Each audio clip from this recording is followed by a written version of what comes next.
Okay, folks, we're good to go. Hi, everyone. I'm Hazel Chu, your Lord Mayor of Dublin City, and this is our lunchtime session of Chu Chats. For those who are new, we set up these sessions because we haven't had anyone in the house. We haven't been able to have any events outdoors, and part of this role is to make sure we reach out to people within the community and connect them in with the office and connect them in with DCC. So we started off these sessions every lunchtime on Fridays at 1 o'clock, and it's me talking to various guests within the council and external about what goes on in Dublin City, and we concentrate on a particular area each week. Per usual, this session is recorded. If you have any questions or comments, please put it up on the question chat box at the bottom of your screen. Your name, your first name only will be called out unless you state in the question you don't want to be called out at all. Your surname will absolutely not be called out to protect your privacy. And most questions we try to ask, if we miss them or at any stage, please email them into lordmayor@dublincity.ie and we will try to answer them or get someone to answer them for you. So without further ado, we have this week's panel talking about local government and the media. We start off with Lois Kapla. She is from the Dublin Inquirer. We have Olivia Kelly from the Irish Times. We have John Kilraine from RTE, and we have Michael Ryan, who is our head of comms for DCC. So folks, hello. Welcome. So as per usual, we kick off with a bit about everyone. So I'll let them talk to you a bit about themselves for a few minutes, and then we go into the questions. So again, any questions, bottom of the screen, there is a box, put in your questions there, and we will start asking when we go on the chat, okay? First, we will start off with Lois. Hi, Lois. Hey everybody. Hi guys. Thanks for tuning in. Yeah, I'm Lo and I work for and run Dublin Inquirer. We're a local newspaper, so we cover mainly Dublin City Council area, but also a little bit the four local authorities when stuff is regional, and hopefully we'll in the future be doing more of that. We've been going since 2015. Jesus Christ. Yeah, 6 years almost now. Which is kind of a bit of a miracle. We are reader funded, so we don't take advertising, and that's so that's kind of how we've built things. We're a very small team of 3 or 4 of us. For me, I moved to Ireland in 2013. Before that, I was working at a newspaper in Calcutta for a couple of years called The Statesman, doing kind of daily newspaper reporting. 6 days a week, only 1 day weekend, terrible. And then before that, I was I worked sort of briefly, did sort of internships in the States, and also did some freelancing for other papers and in different parts of the world. And yeah, so yeah, I'll keep that short. I think that's enough probably. Thanks, Lois. Don't worry, we'll tease more out in a second. John, tell us a bit about yourself. John, you're on mute. I'm working for RT. I'm the Dublin Correspondent. I've been the Dublin Correspondent since 2005, I think it is. I've covered the City Council before when I worked for other media organisations, going all the way back to Noel Carroll when he was press officer there. And Frank Feeney was one of the city managers. So over the years, I've covered it on and off. So Dublin City Council is a big part of my job. Thank you, John. Olivia. Hi, I'm Olivia Kelly and I'm the Dublin editor of the Irish Times. I have a far less exciting trajectory than Lois, certainly. I've been working with the Irish Times for 20 years.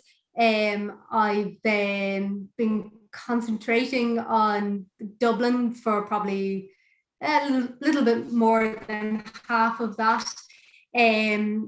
I joined the paper on an education supplement that they used to have that's now defunct, called Education and Living, and then after a couple of years went down to the newsroom and been there ever since in various guises, but as I say, for 10 years at least, if not more, maybe about 15, concentrating on Dublin. Thank you. Michael. Thanks, Lord Mayor. I'm Michael Ryan. I am the head of media relations in the council. I only joined the council last year. I joined in January last year, about 2 months before the world was turned upside down with COVID. And before that, for about the previous 20 years, I was a journalist, actually. So I was on the other side of the fence where the other guys are today. And actually myself and John worked together back in the day in 98 FM about 2002, 2003, John. I think it was somewhere around that time. So it's a while ago, yeah. For about a year or two, John, I think it was it? Yeah. And then I moved on to, so I was in 98 FM, the Dublin radio station. Then I was in Today FM for a while. And then I was in TV3 for the last sort of 10 years or so. And then it became Virgin, obviously, toward the end of my spell there. And then I came over to the council, and as I say, in January of last year. So yeah, that's my brief history. Well, actually, since we're talking about history of DCC, I guess that kind of delves in. We have some questions coming in, but I want to kind of go into, as John, you were saying, you've seen a couple of councils and chief executives. How do you think the relationship with media and council, and how the I guess stories get told, how do you think that has changed, or has it gotten better, gotten worse in your opinion? How has it changed over the years? You're on mute again. You muted yourself.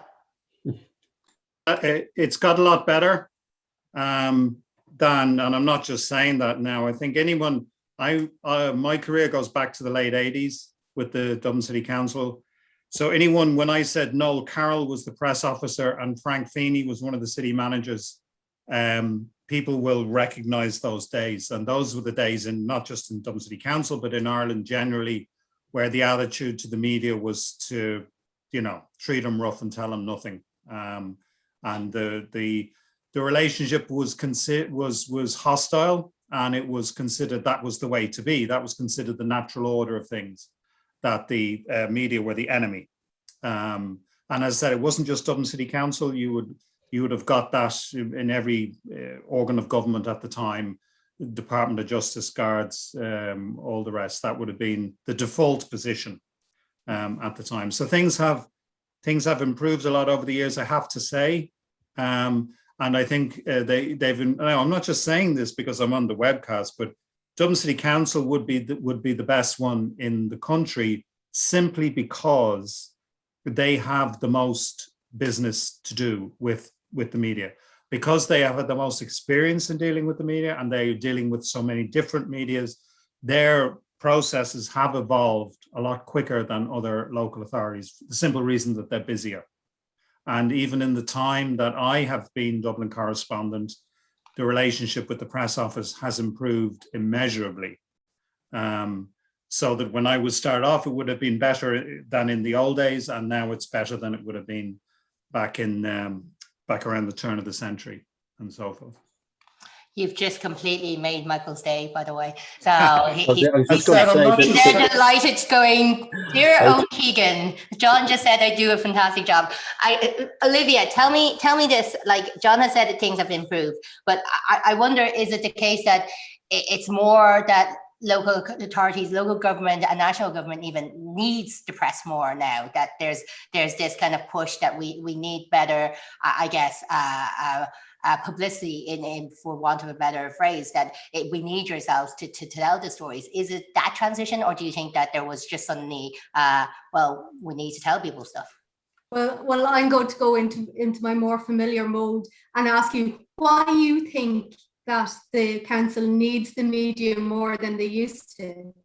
Well, I have the opinion that it's that transparency. It's that kind of, we have people like the likes of Michael that works from the media that kind of can tell a better story now, not even tell a better story, but feels that we need to be more open. So, and I'm not kind of casting dispersions on previous local authorities. I'm more saying that as we grow in an age where things need to be more transparent, people are more willing to be as well. So, and like, look at this webcast, for example.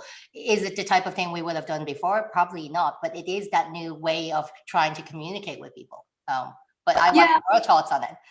I suppose, yeah, it's something like this webcast. It's real needs must you know, as you say, you're as a Lord Mayor, you'd usually be out and about and doing an awful lot of events, and that's curtailed. So I can see the logic of doing this.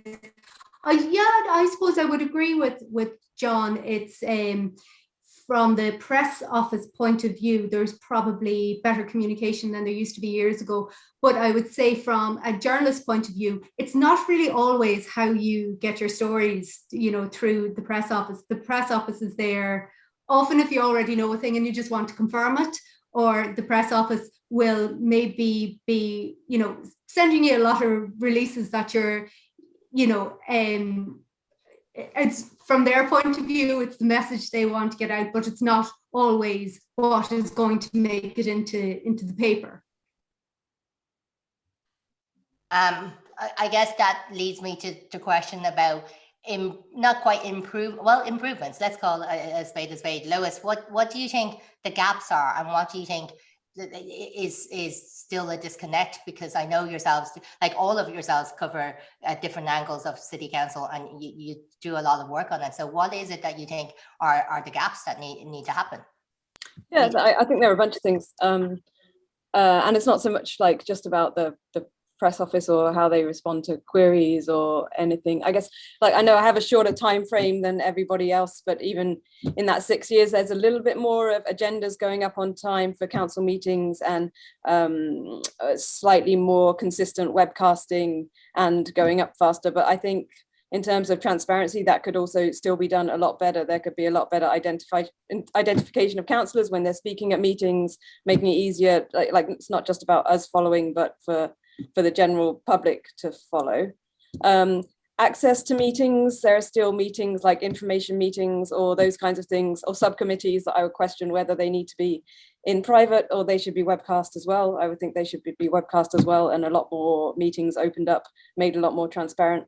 There's a whole thing about, I can remember when we started 6 years ago, and I had a little bit of a back and forth with whoever was head of media, head of the press office at the time, because we were naming spokespeople.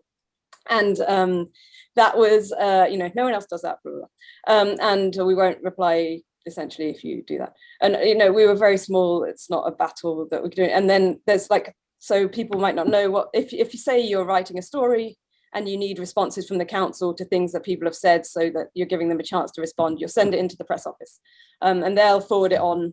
I think this is how it works anyway, to whoever is responsible, who will forward it back through the press office and forward it back onto you. So there isn't much transparency around who is actually responding to those queries. You know, you get the council as an institution, but I do wonder whether it would be better for transparency to have officials be a bit more open about what they're responding to and who's taking responsibility for which responses. And also in terms of sort of officials, we don't do lots of off the record stuff. Like we wouldn't talk to the top officials off the record.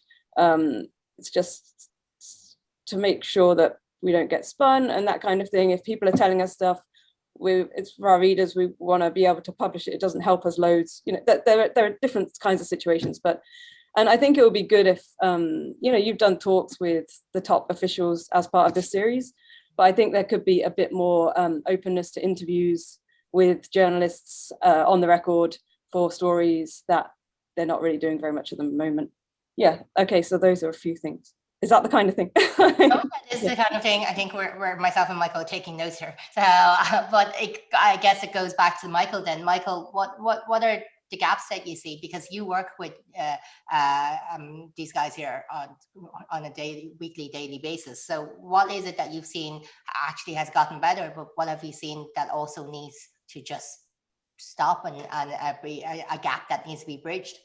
Well, I suppose like we're living in increasingly we're living in a world where people want answers like, you know, yesterday to things, and I suppose the council is probably playing catch up a little bit in that, and that, you know, sometimes we can't always give the answers as quickly as the media would want them. And I know that from having been a journalist myself in the last 20 years, that if I'm working on a story, I need the answer, you know, ASAP basically. And sometimes it's just, you know, the two are that they don't quite meet. Like it takes us a little bit longer to kind of respond to things just because we have to go through certain sort of layers of and we have to go through layers to get to certain people. Like the press office often won't have the answer itself, as you say, Lois. Like I'll have to go on to one of the other sections and try to get the answer out of that section, and the person you need to speak to in that section might not be there. Or they might be off doing something, or they might be in a meeting, and they just might not be able to get the answer quick enough to you. So I think that probably has gotten better over time. And even though I've only, as I say, been there for the last sort of year and a bit, I think that has got better. But you could always improve on the speed of getting answers back to journalists, and I know that myself, as I said, from having been one. We, contrary to what the guys here might think, we always get the answer back as quick as we can in the press office. Sometimes it just takes time, and so. But yeah, I suppose as I say, the world is only going to go is only going one way, and that's like faster and faster and faster, isn't it? You need the answers as quick as possible, and we just have to try and keep up with people's expectations and demands. I suppose that's something that we constantly sort of have to try and do, and will keep doing. But it'll never be quick enough. I know that. No, it won't be. But in fairness, fair play to you, because I've seen it this year, and it's a lot speedier, as John had said from before. So I have quite a few questions, and they're directed at specific people, but we're going to take the kind of subject areas as a whole. So we've had a lot of conversations about in Dublin local authority about Bus Connect, about cycling, about metro. So I think there's some here. I know Cormac and I know Mark's question, be it, I'll start off with Olivia first in terms of Bus Connect and the discussion about it. And I'm not going to read out the question as bluntly as someone has put it, but perhaps we can, this is the thing. I'm not adverse to asking harder questions to hear people here, but it would be nice if people were putting it in a better form. So I guess it's a question of discussing Bus Connects and Metrolink. Olivia, do you feel that it needs more discussion, because someone is proposing here that it's not discussed enough within by yourselves and by RTE? They haven't mentioned Lois yet, but it is more. Do you think it is a wider discussion that needs to happen? It is more because the Bus Connects and Metrolink haven't had much coverage, haven't had much media coverage. My God, acres, forests of newsprint have been written about those projects. So I couldn't agree at all there. Covered by all three of us here, I think, very comprehensively. So I and on all facets of it, either the proponents of it, obviously the officials, but also the local residents who are in favor of these projects, then the local residents who are opposed to these projects, then other interest groups who have a very big stake in these projects, like cycling campaigners. If anyone wants to approach me and send me an email and tell me something interesting that they think is not being covered, I am always open to that. I'm always open to writing. I think they're very interesting projects, so I'm always open to writing about them. And I would encourage your correspondent, however bluntly, I don't care, they can send me an email, and if there's a story there that they feel isn't getting adequate coverage, I'll gladly take that up. I think that's a point well made. So I asked Cormac there that if you would like to send it to Olivia, because in fairness to her, it is well covered. Like their Bus Connect has been this thing that has been discussed time and time again in the last while, and it will continue to be discussed as the iterations unfold. And I do think it is one of those subjects that we can all have an opinion on. It just happens to be different opinions. So and this comes to the next question of from, let me see, sorry, I'm just trying to scan through some of them. We've, like John, you and I have talked about cycling, talked about cars, talked about everything in the city and how COVID mobility is working. Do you think that we are there? The question from Mark is, why does there seem to be such a pro-motoring slant on stories? But do you think it's just how things have changed, that there is more focus on both sides at the moment, cars and cycling, or do you think there is a pro-slant on it? that's how they phrase it.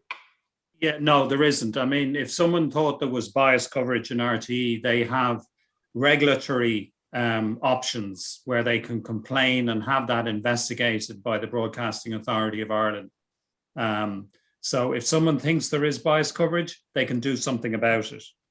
I would say what has changed since I became a journalist over 30 years ago is that people accepted years ago that there were two sides of the story, and people don't seem to accept anymore that there are. If they see their side of the story being reported, they're happy. If they see the other side of the story being reported, they're unhappy. Now, I would say that if you were to add up all the coverage of cycling issues and speed and so forth, I think you'd find perhaps there would be a slight preponderance of pro cycling and pro 30K in the coverage.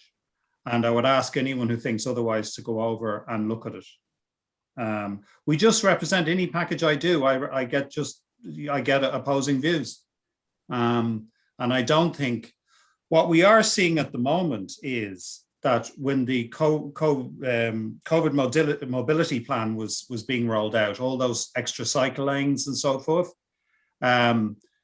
people kind of accepted that as part of the pandemic. And then there's been a growing kind of opposition lately to the way it's being rolled out and to some of the finer details, particularly you'll remember in Strand Road and Sandymount. So this growing opposition has been reported, as it should be. And that's the only thing I can think of what the questioner is asking about. But essentially what I say is we have to report both sides of the story. Okay. That's fair. Lois, one from Kelly, and it applies to everyone, but you first. As journalists, what would you identify as the biggest change in our city during your tenure, and how do you think this has been impacted, positive or negative or controversial? Biggest change. Yeah. Everything's so sort of incremental and a process. I guess it's hard to point to one thing. Obviously, we've done a lot of coverage of the housing crisis and sort of growing homelessness and growing rents. And I don't know whether that's a change, but it's a obviously an extremely big issue facing the city. I don't know really what else to say to that without risking giving my own opinions on things. For me would be, what is the biggest story that you think has been happening in local government? You can say nothing. So if you want, you can just say, oh, there has been none. But like, what is it? Like, in your opinion, what do you think the biggest, if not change, the biggest story has been? I could not point to one thing. Sorry. Olivia. So. Yeah. Well, I think Lois was on the money there with the housing crisis and homelessness. That homelessness was an issue when I started reporting in Dublin issues. Homelessness was an issue in terms of rough sleepers only. That was all homelessness was, and it was about the intractability of that problem and how we could get people into, the services they needed, whether that was the way to go, whether you got them housing first or whether you got them services, but that the focus was almost solely on people who maybe had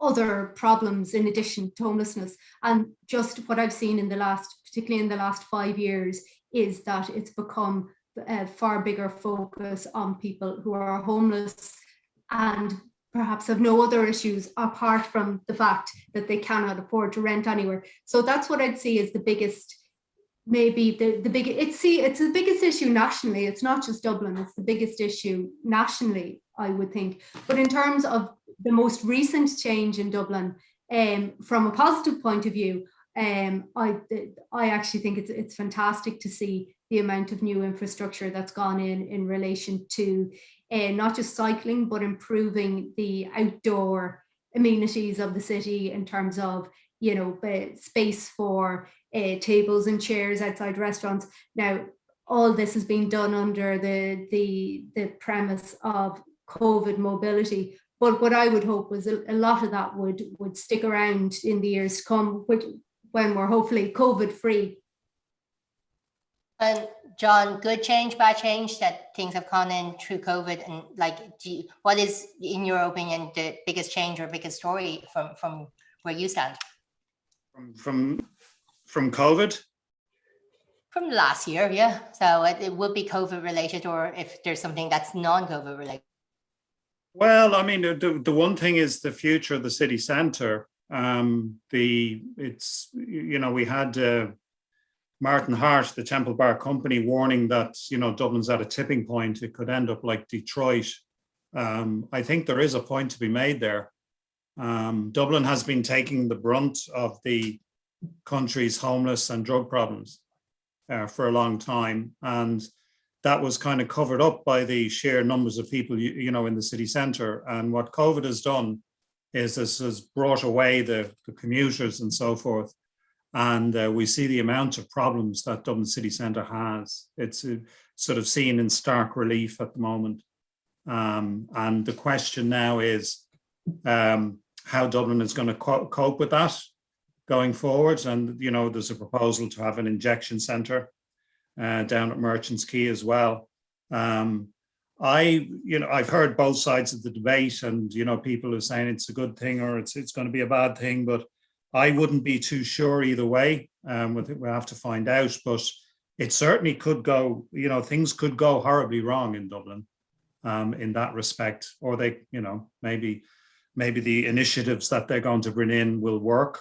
But Martin Hart certainly believes that we're at a tipping point. And I suppose that's, for me, is the big story for Dublin city centre anyway. Your comparison to Detroit kind of worried me a bit there, because there are many things I love about Detroit, including their DJs, but just in general scheme of economic and also welfare for residents, it's down, it's way down. So yeah, I'm hoping we will not be at that point, and I'm hoping with the recovery task force we will get out of that point as well, which makes me come to Michael in terms of not even just the overall story of what you think is the biggest story in the last year, but what do you think will happen leading out, and how do we communicate that? Well, I suppose there's no question what the biggest story is. I mean, it's COVID, isn't it, and all the ramifications of that. It's just, there's no getting away from it. It's such a strange story in the sense that it's not just one, it's gone on so long, and it's kind of, you don't know where the end of it is coming.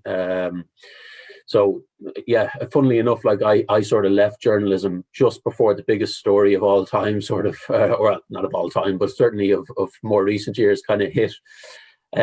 So yeah, I mean, like John makes good points that like everybody's who's been in the city centre, it's a different place, obviously, at the minute than what it was. The challenge, that we all have and everyone in the city council has is to,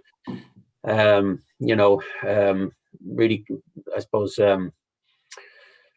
do what we can over the next while just to help with the recovery of it. We have the city task force set up, the Office of COVID Recovery set up, and we are working on things. And obviously, even this week there was, there's a lot of people say make comments about the public toilets and the lack of public toilets, for instance, for one thing, was something that we were working on this week.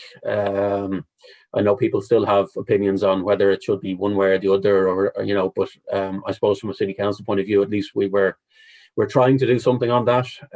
We'll have other announcements kind of coming over the next few weeks on other things that we're working on that we hope will help people in the city centre. I think everyone in the city council is fully aware of the challenge, I think, and the impact that it's had on the businesses in the city centre. There's obviously people under huge financial pressure. I wouldn't be under any illusion of thinking that people aren't aware of that, because they are. All you have to do is walk around the city centre and you see how difficult it is for the businesses that are, the small amount of businesses that are open at the minute, but most are closed, obviously. But there's a lot of work ahead to do on that, and I think people know that there is, and we are sort of in uncharted territory with it.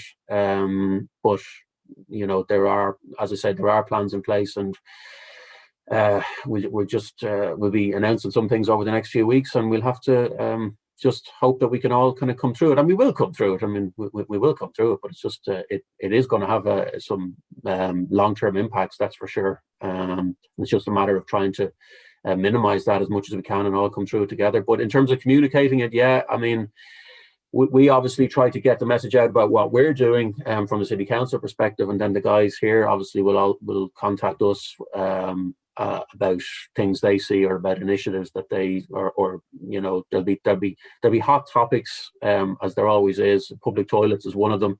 There's always questions about that, and it's funny actually that sometimes things that, you know, you don't really think are going to be a huge topic become a big topic. Public toilets has become a huge topic. I know it was an issue for people before COVID, but obviously with COVID now it's become like an even bigger topic at the minute.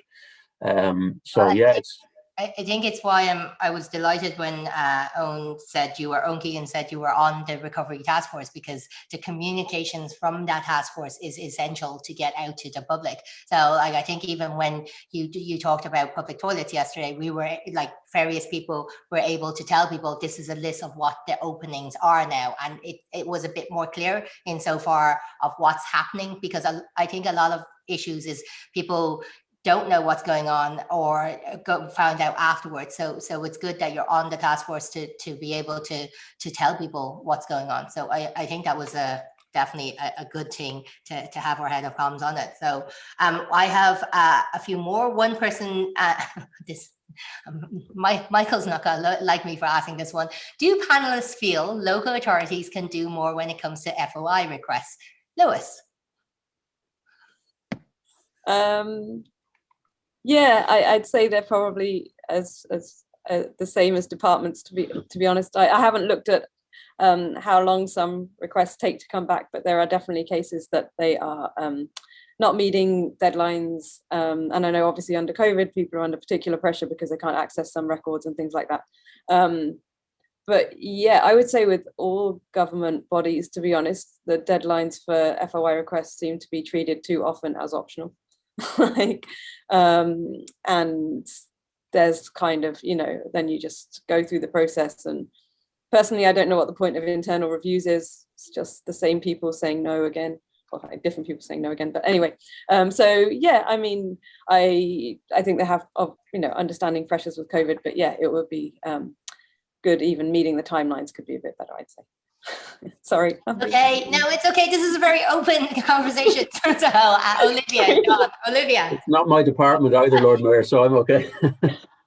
Olivia, what do you think? You've been working with the council a lot, but you also rely on a lot of your own sources as well to get the story. So do you think the FOI isn't working? Timeline too long? I barely use it. Yeah, I don't have the patience for it. It just takes too long to get the information, and I find there's nearly always another way of getting the same thing you want to know. And yeah, so yeah, I don't have the attention span for it, I'm afraid. No, that's an honest answer, John. No, I find it fairly useful. I think it can be. The Dublin City Council would be, I suppose, the same as the other departments in that respect. But the one thing I find about the FOI is this rule that they can't release anything to do with coming to a decision. I mean, that kind of negates the whole point of the FOI process. I mean, it can be good if there's figures that they don't specifically want to release in a press release, any government department, and they're more comfortable releasing them in an FOI. That's one way you can use it. But as I said, that limitation on making a decision, that gets me really. Actually, Neil just said there, John, you might be able to answer this.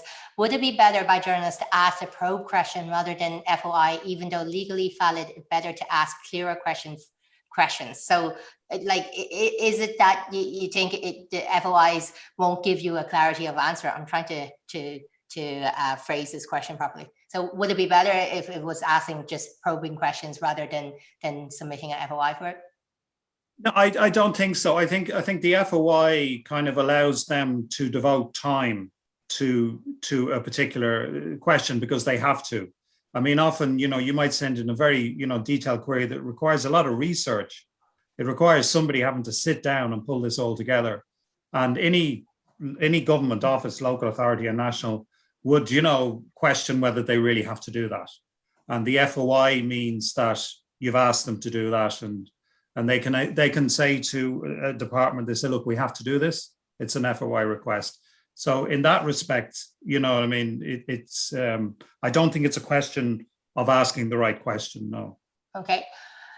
Olivia, do you think it's acceptable to name officials and point out their relationships with other people, where they used to work, etc.? I asked this in the context of a recent article regarding SHDs and other developments in the city where members and staff of On Board Pranala were named in this way, and that was from Adele. So, and I haven't read that article, so I don't know if it's from yourself or anyone. Yeah, no, else. Give that to me again. There was in relation to the bit about On Board Pranala. And I don't think this was directed just at you, it was to everyone. Yeah. Do anyone here think it's acceptable to name officials and point out their relationships with other people, where they used to work, etc.? I asked this in the context of a recent article regarding SHDs and other developments in the city centre where members and staff of On Board Pranala were named in this way. So I guess just taking the general of that question is, do you think it's acceptable to name officials and who they work? Yeah. So yeah, if it's relevant to the story, that, say if an official was up until recently working in the private sector for a particular company. Now, obviously we have, there are rules about how, the decontamination process of people, working either in private or public sector. But yeah, I don't see an issue with that. okay, Lois. Yeah, I would agree with Olivia. Like, I don't know what article this is relating to, but I would think that, and I don't know what kind of relationships they're talking about. But yeah, they're public officials with responsibility for something, and if there's if they've moved from private sector to public sector, or the other way, and there's there's something there, then yeah, I don't know. I'd be interested to know more about. Yeah, no, I think we're all going to read the article afterwards. John, any follow on that, or do you think should there be limitations, or is it okay? Well, there are limitations, of course, and the limitations of the law are libel. You have to be very careful anytime you're naming anyone into doing with any kind of suggestion of wrongdoing. I don't know the article. I don't know the article they're talking about. It sounds like an interesting article. There's been a lot of controversy about the SHDs and so forth. But no, I mean, it's everything is down to people in the end. It's all down to personalities. So if it's justified, then yes, you would be naming officials. Okay, this one specifically for Michael. Sorry, Hazel. This sounds getting interesting now, but I have to go now. If that's all right. It's okay. We'll send you some of the questions. Bye. Okay. Thanks, John. Thanks a lot. Bye. Thanks. Hey, John. Okay, Michael. If you had a magic wand, what is the one strategic change you would make to current local authority structures and responsibilities? Basically, what would you say to your bosses to change? So so what if you had a magic wand, what is the one strategic change you would make to current local authority structures and responsibilities? God, that's a big question. Try to answer this without getting fired. So Yeah. They're not talking about communications issues specifically there. They're talking about sort of local authorities in general. Yeah, I think they want to know, if you were to change DCC, what's some of the things you would change? Wow, that's a big question. Is that not one for the politicians? No. No, I think he said specifically a question for Michael. Yeah. What would I change about it? Just give one thing, though. Yeah. Well, I mean, I can only, I suppose, answer from my own sort of area, which is communications. I mean, in DCC's case, like they hired me. I was, as I said earlier, I was a journalist. They hired a journalist from the outside, a previous journalist from the outside, someone who came from a communications background, help with the communications function, I suppose, of the DCC as a local authority. And I thought that was a positive step, like a move in the right direction, because certainly, like with communications, it is very much a discipline, like its own discipline. And you know, I worked in it for the guts of 20 years with other people who were all kind of communication specialists. And I suppose the fact that they were moving in the direction in DCC of seeing communications as a specialism rather than just sort of another department in the local authority, I thought was a move in the right direction. So if I was asking for anything, I'd be asking to beef up the communications department. I think we are moving in the right direction, and we're trying to do things, but I'd like more. I'd certainly like more, and I think I'd always kind of say that there's so much more we could be doing on communications, because there's so many services that the council has. I think that was one of the surprising things when I came in from the outside. Like I didn't realize quite how big it was and quite how many services we offered. And we could shout about it all a lot more, I think. So I would ask Owen for a big pot of money to help beef up the communications department. This isn't a platform for you to ask Owen Keegan money. If it was, I'd be asking him for money right now. So integration strategy, Owen, money for that. Now, back to my question. I'm gonna have to wrap up soon, but Joanne has this question about social media and has it become mainstream? So Olivia, to you first, like what have you seen through the years of, has it transitioned to social media being the mainstream media, and the good, bad and indifferent of that? I absolutely hate this question. Sorry. I can move on to Lois if you want to. Yeah, no, social media is the bane of my life. My life was so much better before things like Twitter came along. Yeah, it's, you know, there's a big difference, I have to say, between social media and online publications. There's lots of fine online publications out there, but social media is a different thing, and it's not journalism. If anyone thinks it's the main, you know, did you say there that social media, has it become the mainstream media? I'm trying to find Joanne. Was that something you said, Hazel? I'm not sure. Yeah, Joanne's question is, do you believe social media is now mainstream media? As in, has it developed to a stage where it's now the mainstream media that people consume? Okay, it depends what you mean by mainstream media. If you mean, is it widely consumed? Yes, of course it's widely consumed, but yeah, I'll just say it's not journalism. Okay, Lois? Yeah, I guess, I mean, it's a tool, right? There are things that we all dislike about it, and then there are ways in which it is really useful for putting things out there, showing you're working where you can for stories, and being a bit more transparent about the process of reporting. I do think I tend to not do an awful lot of tweeting because I don't have loads of time to be very responsive on a lot of things, so I do it when I can. And it can be very distracting, you know, especially I think if you're young, if you're a woman, if you're like you know, a minority or whatever, and anything you risk getting into, you know, you risk blowback or a pile-on, and so that does dissuade, I think, me from doing too much of it as well, and I suspect other people as well. But as to, like, I think with COVID, you know, in Dublin Inquirer, we'd really usually try to be out and about as much as possible, and talking to people as much as possible, and going to places as much as possible.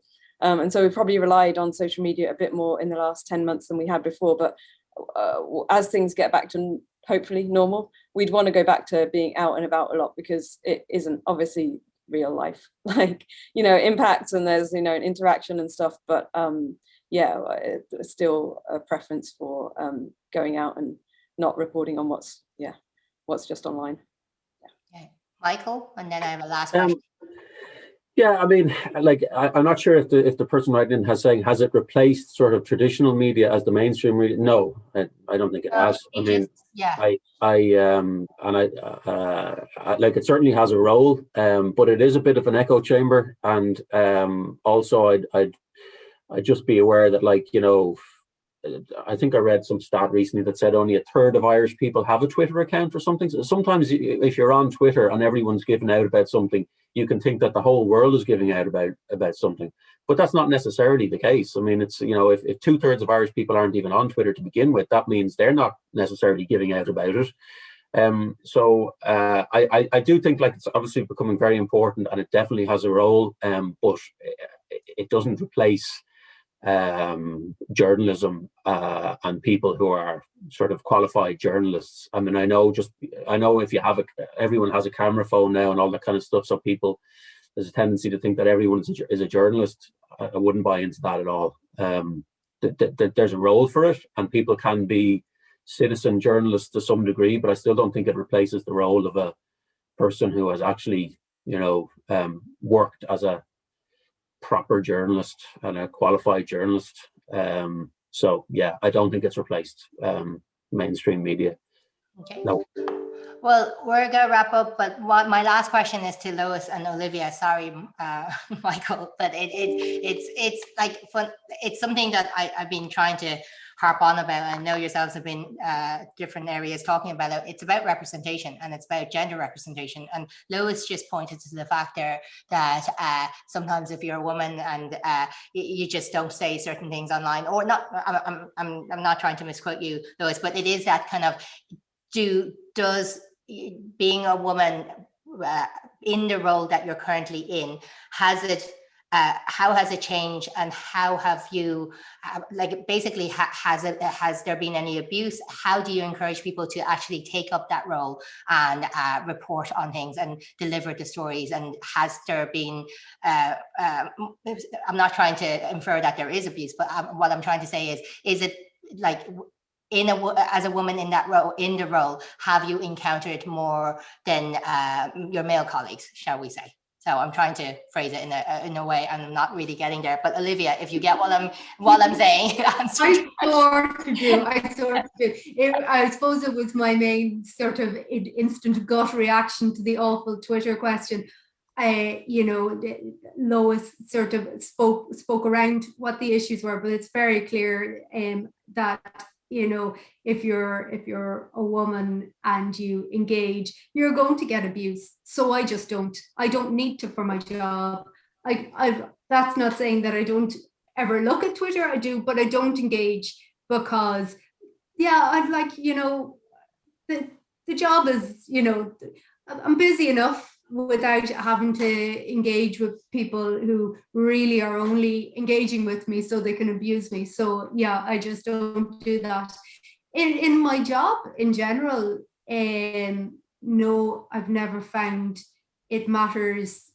How can you tell? I suppose to me, I don't feel it. My gender matters in the job. I've never felt that I can't engage with the people I'm interviewing, or, you know, I've never felt disadvantaged in any way for being a woman. I'm not really sure if that's the question or if I'm completely straight from the point. No, it is actually the question. I didn't phrase it well. I guess what I'm trying to highlight is representation matters. So is it the case that being a woman in the area of journalism, have you found that it has been a disadvantage? And I'm not trying to assert that it is a disadvantage. I'm trying to ask whether it has it, and whether within the job you've had any issues, because it sounds like once it goes on social and once it goes on the various platforms, that's where the issues happen. So within the job itself, have you do you think that it's a issue that you're a woman in the role? No, I don't. I've never really found it so. And, you know, just for, I know that not everyone who likes Twitter is, you know, is abusive, but so I should state that, I suppose. But yeah, no, no, I haven't. How do you know? I suppose because I am the gender I am, how do I know if it's affected the job? But no, I've never felt disadvantaged in doing the job I do. Okay, I'll move on to Lois. The reason why I also asked is because in the last couple of weeks, I guess you have reporters from the Independent, you have reporters from the Examiner, you have a whole load of reporters that are getting a lot of abuse. So I've noticed also that female journalists gets a lot more. So I'm curious, just from ending this conversation, on whether it's been happening to yourselves. So.